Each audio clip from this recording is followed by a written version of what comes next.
Welcome back. Today I will be describing 3 separate timelines about the lead-up and consequences of genetic engineering.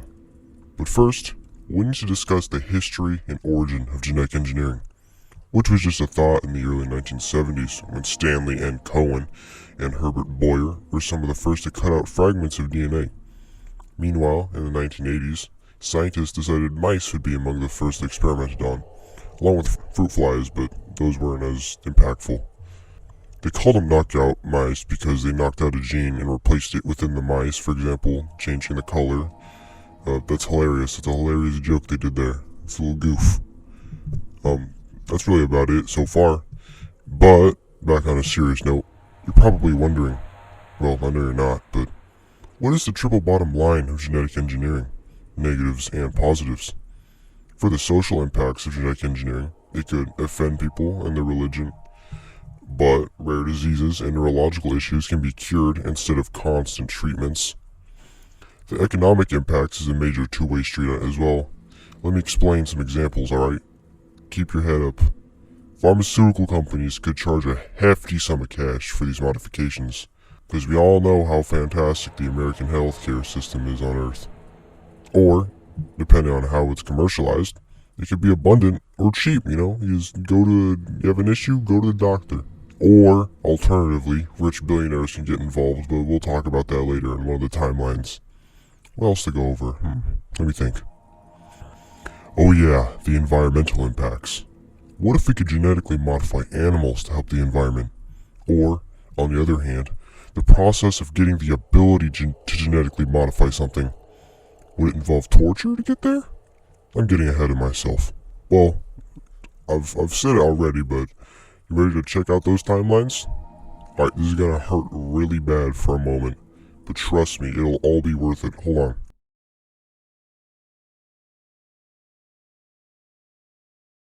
Alright, here we are.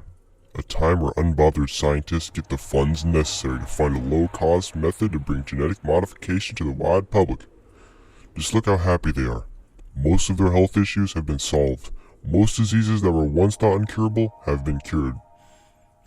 Except for the ones that have moderate to, major physical injuries. That would just be grafting, and then that's not what I'm talking about, though. Although, this could be your world if nobody in power negatively affects those scientists. You see, that's foreshadowing, alright?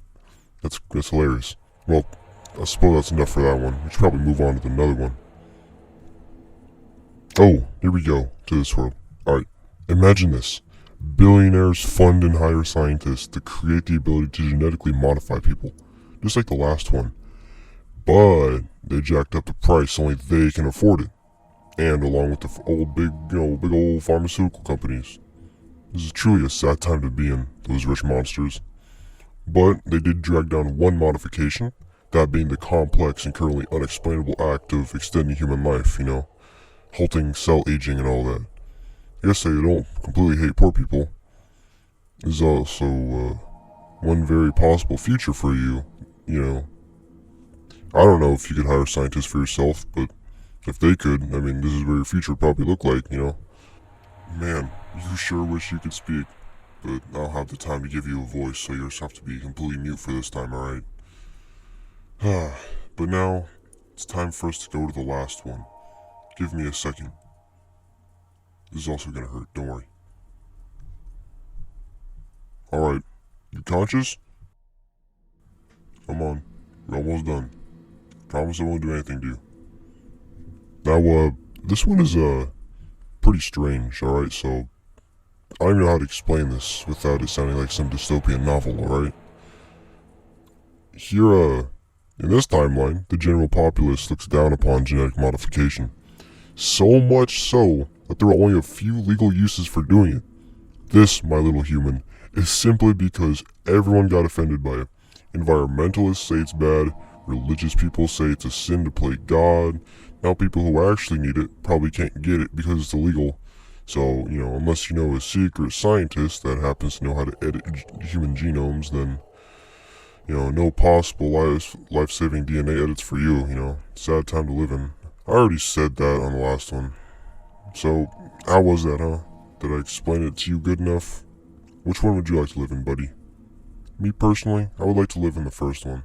It's casual, having a low-cost way of fixing up your body so you have a good life is something I'm sure everyone wants, but you guys gotta work for it to do something about it so it can come to fruition.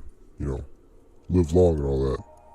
Oh, I almost forgot to mention how we even get to this future in the first place. Dude, thank you for reminding me, bro. Even though I know you ain't say a single word the entire time. Okay, scientists have to get the funds. Then they can pass a law where they can, do their experiments that aren't too, I guess violent. No torture, no torture. Any other way they can. And I guess there aren't really any laws needed since they're already technically doing it in our Earth. So I guess that's it. I'll take you home. Well, I guess I'll try to. You're kind of stuck here with me, but I guess I can leave you here. Wait, no, this is the worst timeline. I'm not going to leave you in the worst timeline. We'll put you in the first one. So remember, donate to your local scientists. Don't mess with them either, I guess. And I'll see you sometime in the future, little human. I mean, you're not going to age in this world, so, I mean, enjoy it for eternity, I guess. Alright, adios.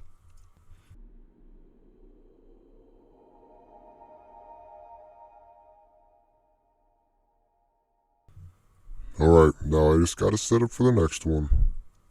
Oh yeah. Then I can redo this whole thing over again with him. God, I'm miserable in here. I don't do anything.